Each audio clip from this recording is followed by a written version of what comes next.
I mean, we are deeply embedded in this matrix, right? Every culture has a myth, and it's built into the fabric of society. Now, years ago, everybody was convinced that the Earth was flat, right? And everybody was wrong. After that, everybody was convinced the Earth was at the center of the solar system, and, everybody was wrong. The myth, the prevailing myth that we have right now, and it is a deeply embedded myth in this culture, is that MD-directed medicine equals medicine, and everybody else is a back-of-the-bus quack. It's just not true. The type of medicine that the MDs are trained in is one particular philosophy, one particular subset, aspect of medicine in general. And it is horrible. It delivers horrible results for chronic illness. I'll give you a perfect example. My colleague, Dr. Wallach, sued the FDA 8 times. He had to sue the FDA in order to secure something called a certified health claim. We had to sue the Food and Drug Administration so I can say what I'm about to say legally without being thrown in jail. You ready? 200 micrograms of selenium. 200 micrograms, it's a teeny-weeny amount of the mineral selenium, reduces the occurrence of breast cancer 82%.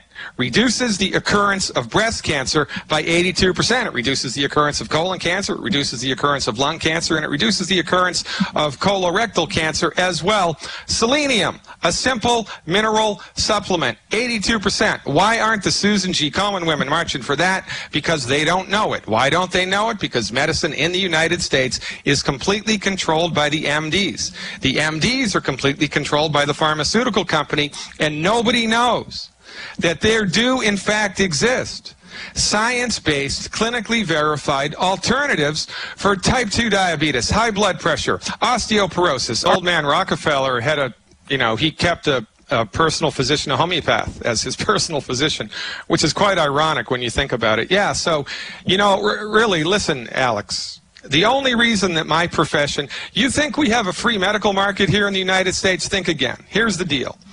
As a licensed naturopathic physician, here's what I had to do to become a naturopath. 4 years pre-med, 4 years naturopathic medical school, 1,000 hours of clinical supervision. I had to pass national boards and state boards, do 25 hours of continuing education credit.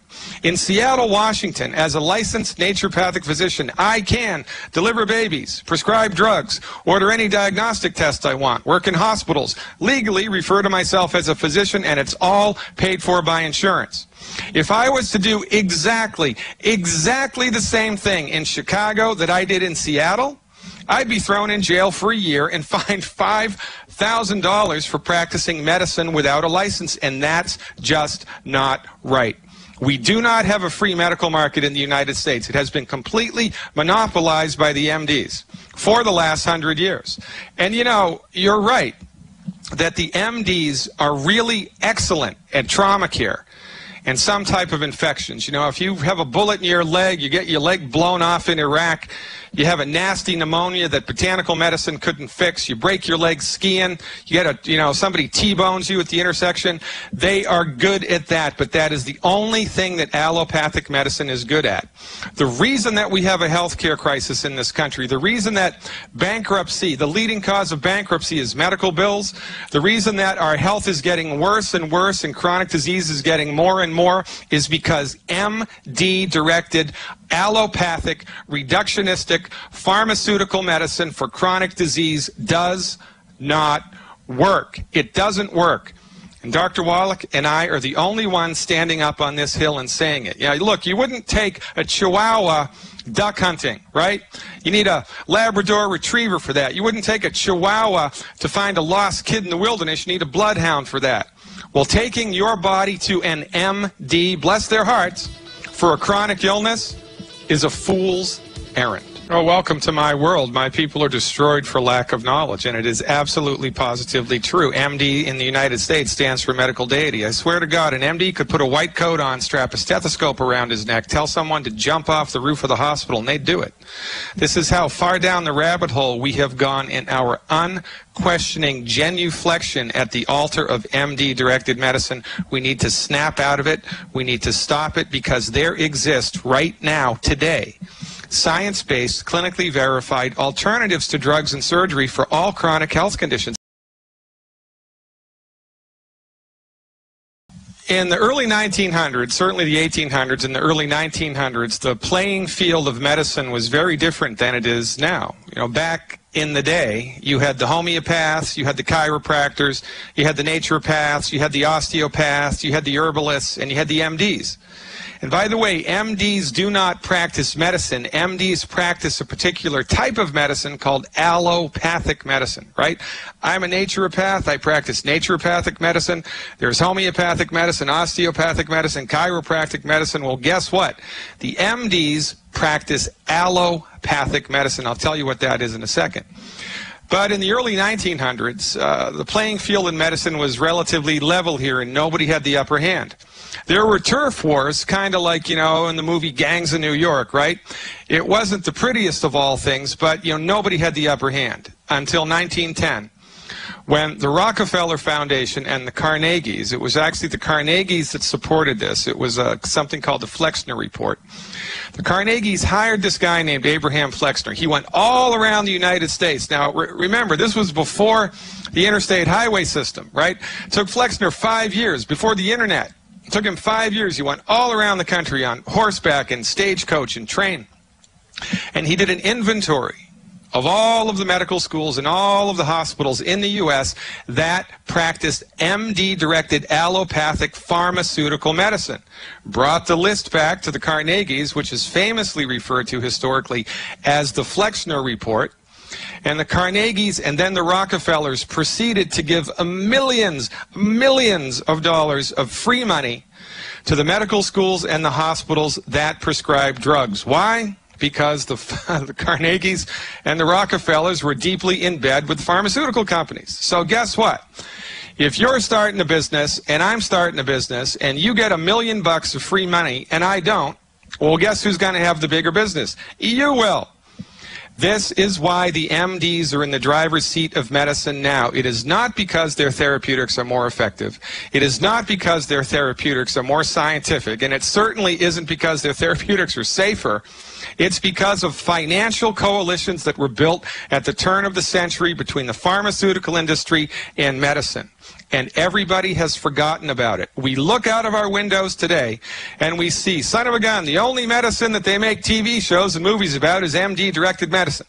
The only medicine that's practiced at my hospital is MD-directed medicine. The only medicine my insurance pays for is MD-directed medicine. Therefore, we unconsciously assume that the medicine that the MDs practice must be the best. Well, guess what? It's not. They are in the driver's seat only because of financial and political coalitions that were built at the turn of the century.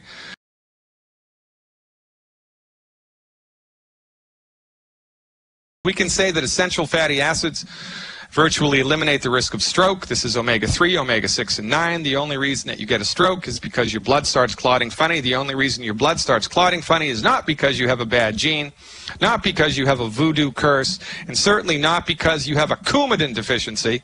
It's because your blood has run out of the raw materials it needs to maintain its health. It's that simple.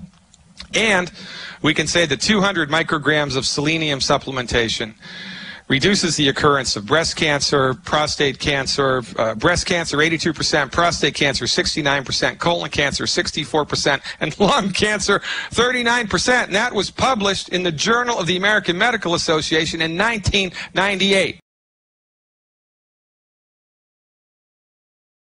Weight gain is a deficiency disease. The MDs have completely got it 100% ass backwards. Weight gain is a deficiency disease. It is not a disease of excess. Here's how it goes. By the way, we have the secret to weight loss, not even Oprah knows. And if you know Oprah, you better get her on the phone, because when we help Oprah lose weight with health the way that you did, that's when we're really going to start to change the world. Your body has nutrient needs that are impossible to be met by food. You cannot meet your body's nutritional needs just by eating food. So everybody's nutritional tank is at least half full. And then the stress of life comes rolling in. You get more and more and more and more depleted in nutrients. When your body reaches a certain level of nutritional lowness, your central nervous system freaks out, because it knows that you're running on fumes. It knows that something bad's going to happen to your heart, your lungs, your liver, your brain. Something's going to break. So what does it do? It makes you eat.